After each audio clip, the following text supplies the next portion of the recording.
Good morning po sa inyo mga dads. This is Camshot Eds. Mahulaan niyo po kaya kung nasaan tayo banda? Ayan po, nakikita niyo or makikita niyo po sa bandang likod ko. Ito po, napakalaki po nito. Siguro po, pamilyar na po kayo sa lugar na ito. Ayan po, i-zoom in lang po natin ng konti. Yan, ayun o, makikita niyo. Meron pong bago.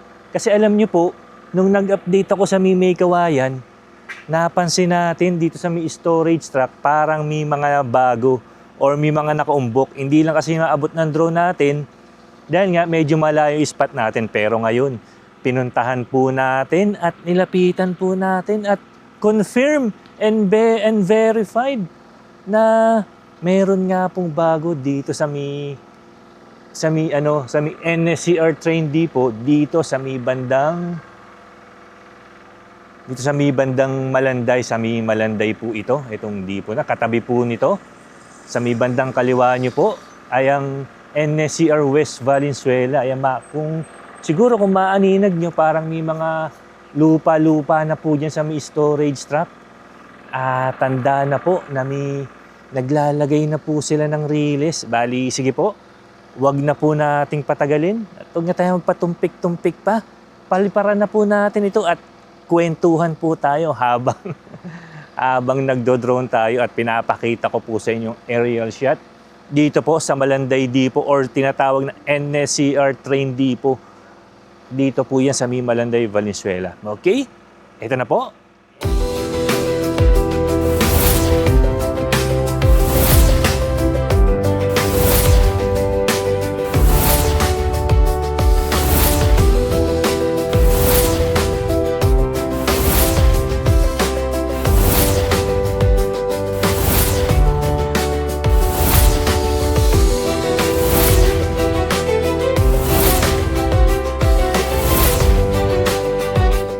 Okay, mag-review lang po tayo bago tayo magsimula.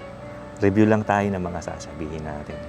May notes tayo sa cellphone para pag nagpapalipad tayo, dire-diretso na tayo. Parang nag-aaral din, kailangan po mag-review. Ayan, reviewin lang natin yung mga notes po natin. Okay, good morning po sa inyo mga dads. Ito po, nandito po tayo sa may Valenzuela, sa may NSCR Valenzuela Station or dito sa may train depot. Alam niyo po kasi, nung nag-update ako sa May Kawayan, may nasilip ako dito sa depot na parang may mga hukay dun sa storage truck. Chinek po natin. Okay, angat na po natin. Ayan po, nakikita niyo po sa bandang likuran. Yan po ang NSCR West Valenzuela. Yan po ang magiging istasyon dito sa may Valenzuela. Tapos sa tabi lamang po nito, nandito po ang NSCR Train Depot na kung saan dito po ang magiging parking ng mga train na gagamitin dito sa NSCR Phase 1. Siguro po nabalitaan nyo nitong nakaraang araw lang na sabi ng ating Pangulo na magpa-partial operation po ang West Valenzuela hanggang Malolos next year, 2027. Pero kasi wala siyang sinabi kung anong date, basta sinabi niya lang 2027, pero ang pinaka-timeline po kasi nito is last quarter po ng 2027 hanggang first quarter po ng 2028. Okay, sana po walang maging aberya. Kasi po sobrang laking tulong po nito pagka ito po naging operational na. Bali, okay lang sa ngayon, okay lang muna yan na ang mapapagana is hanggang Valenzuela muna hanggang sa Malolos. Kasi hindi naman ganun kabilis at unti-unti rin na magiging operational yung full line ng NSCR. Okay, dito po, lapitan na po natin. Ang sinasabi ko po dito na bago, ayun po, Yan, zoom in po natin. Ayun, may mga hukay na po sa storage rack. Tapos, may release na po. Ayan, nakikita nyo. Ayun, may release na pong nailalagay. Yan sa parte na yan. Ayun, tas dito po sa bandang kaliwa, mayroon pong train. May train po kayo nakikita. Yan po ang train set number 1. Dito po yan. Tingnan natin. Puntahan natin itong mahaba na to na may release na natanda na magsisimula na sila sa paglalagay ng release dito sa parte na to. Tapos, lupa ba to? O graba? Parang lupa na may konti-konting bato. Yun, oh. Tapos ito po, ayan, sige po, balik na po tayo dito. Ayan po, nakikita nyo. Ito na po ang kahabaan ng release dito sa NSCR Train Depot. Ayan, angat natin ng konti. Yun, oh, ang haba po. Magsisimula na po sila dito kasi alam nyo kaya meron na pong release dyan kasi minabalitaan tayo at minakita tayo na yung kasi di ba dito sa may depot dalawa na yung train set, isang train set 1 and 1 saka 2 na yung train set 1 dumating to dito sa Pilipinas in November 2021. Tapos yung isa naman yung train set number 2 dumating ito dito sa depot ng second quarter ng 2022. Ayan, oh, makikita nyo po. Tapos alam nyo, eto na, balik na tayo. Kaya naglalagay sila ng release kasi yung train set number 3 saka train set number 4 nakita natin na may nag-video na galing sa Japan na magiging na siya on transport na kumbaga sa Shopee yung parcel nyo on delivery na. Dito naman yung train on transport na papunta na po dito sa Pilipinas na nanggaling po sa Japan. Eto na po. Pabaan natin ng konti.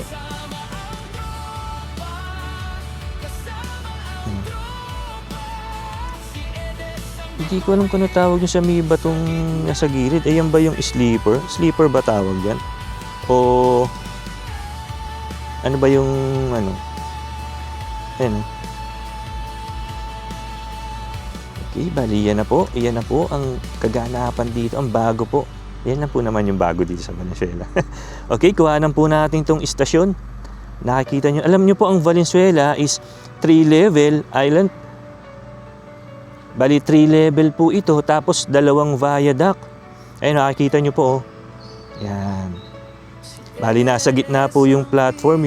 Kung yung pag-aantayan ng mga pasahero nasa gitna po. Yun, oh. Ang ganda, oh. Talaga namang masasabi nating pang world class. Bubong pa lang. World class na po. Okay, bali towards north po tayo. Tingnan po natin kung ano na pong may ganap. Kung ano na pong ganap dito sa parte dito ng panorte. Ayan, oh. Okay, sa bandang kanan po, nakikita nyo po ang train set number 2. Yun, oh. Ito po ang viaduct dito. Tapos, yun po, ito po yung train access track. Yan, makikita nyo po, may release. Yan po yung access ng train na pupunta po, papasok po ng main line ng NSCR. Ayan po, tingnan nyo po yung release. Tapos, doon po sa may bandang di kalayuan, may viaduct po na nanggaling sa ibaba. Ayan po, dyan po. Dyan po aakyat ang train na manggagaling dito sa NSCR Train Depot. Bali, dito sa parte na to, wala pa rin po talagang release. Tapos, tingnan natin kung maaabot po natin yung nakuha na natin nakaraan, yung may release dito. Naku, layo din pala dito sa spot na to. Hindi natin masyadong malalapitan din pala. Mas maganda pala dun tayo sa Banga. Sa Banga tayo nag-take off sa Mitugatog para mas maibaba natin. Ayan po. Yung nasa ilalim po niyan. Yan po ang substation para dito sa Valenzuela. Tapos yung nasa may bandang kaliwa, zoom in na lang natin. Ay, sa may bandang kaliwa po, yan po ang gawaan ng parapet walls. Hindi ko maalala kung sino yung may hawak ng paggawa ng parapet walls. Nasa dulo ng dila ko, di ko lang masabi. Okay, balik na po tayo. Balik na po tayo dito sa depot at sa may station. Yung kalsada po sa may ilalim niyan, yan po ang, hindi ko alam kung temporary ba o permanent na po yan, access na sa may papunta pong Bangkal Extension. Okay, yan po. Ito po, going south tayo o papunta tayo ng NSCR West Valenzuela. Talaga namang napakaganda. Napanganga ako. Yan, mamaya isa-isahin po natin yung mga facilities dyan sa train depot.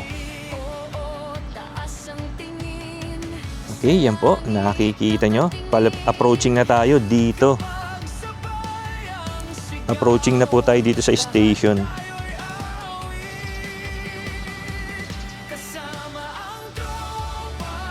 Okay, sige po. May check lang po ako. Yan, yun po. Papalapin na tayo ng station. Napakaganda. Okay, dire-diretso yun natin.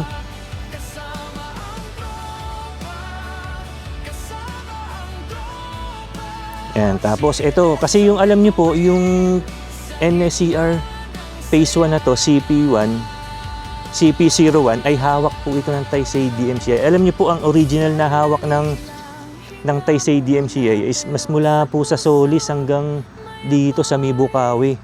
Pero ang sa nakasamaang palad, binitiwan po nila yung section ng Blumentritt or nung Solis to Caloocan kasi nga ang pangunahing problema dito is yung right of way. Tapos ito, may mga nagtatanong, kailan ba sisimulan ang construction ng Caloocan, Solis, saka ng Tutuban? Ang sagot po dyan, kung di ako nagkakamali, kasi hindi pa tiyak kung kailan itatayo ang mga naiwan na yan. Kasi nga, na-postpone po ang pagbibid para dito sa segment na to na tatawagin na po ito na CP05. Kumbaga, po ito magre-rebid pa. Rebid pa uli ng kung sino po makakuha na kontraktor. Talagang wala pa pong kontraktor na nakakakuha sa ngayon. Kung hindi po ako nagkakamali, as of now, ano bang date ngayon? July 31 po. Wala pa rin po. Nakapospone niya. Tapos, ito marami nagtatanong, dahil ba sa NLEX connector kaya nagka-problema yung linya na mula doon? Bali, ang sagot po dyan, batay sa pagre-research natin, paghahanap-hanap, hindi po yan ang dahilan. Kasi alam niyo po, ang NLEX connector is naaprubahan na ito noong 2012 pa. Mas nauna itong naaprubahan kaysa dito sa NSCR. Tapos bali sa plano, dadaan ng NSCR dun sa may ilalim ng NLEX connector. Yun, ayos. Dahil lang. Okay. Yan, bali ito po, towards ano po tayo? Towards sa south. Ito pong nakikita nyo sa may bandang kanan, yung kalsada. Yan po ang MacArthur Highway dito po sa may Barangay Dalandanan, Valenzuela. Tapos sa may di kalayuan, di na natin masyado maanina kasi mafag.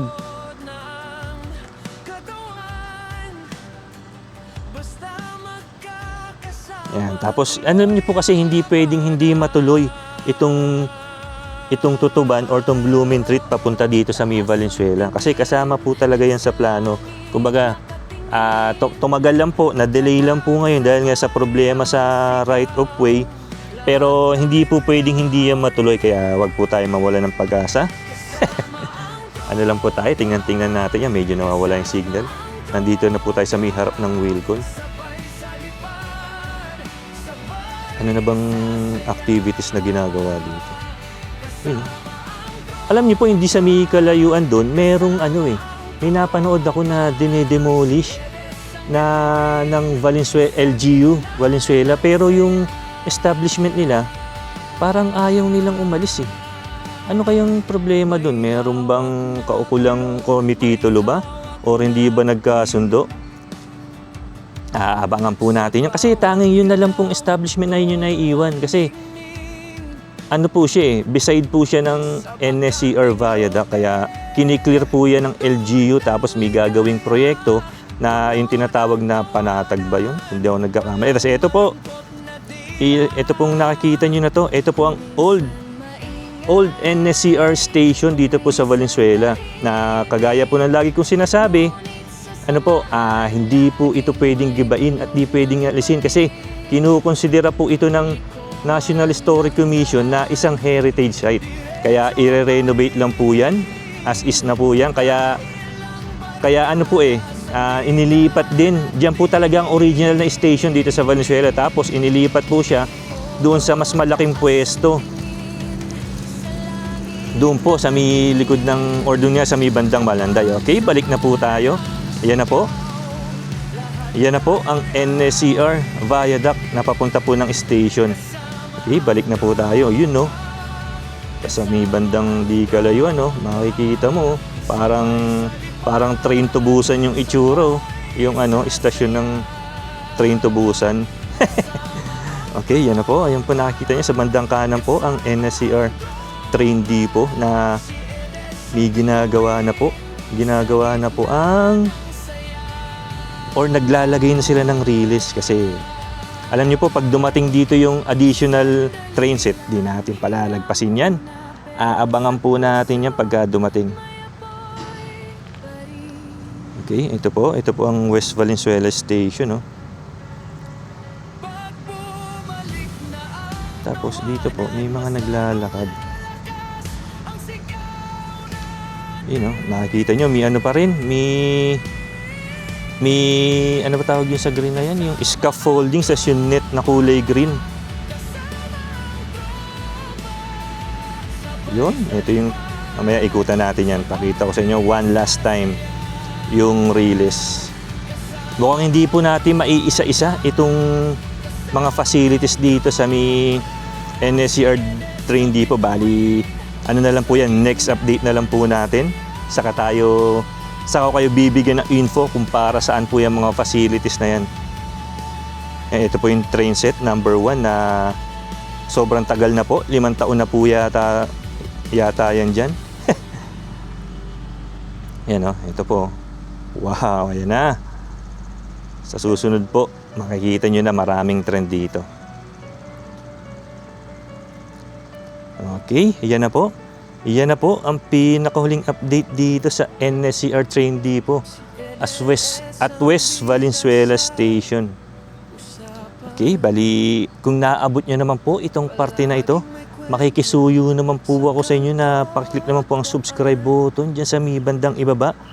Sabayan nyo na rin po ng notification bell para maging updated ka pa sa mga susunod nating vlog. Okay, para makita nyo pa po kung ano po ang progress dito sa pinagawa nating lahat na NSCR Train Depot. Ayan po.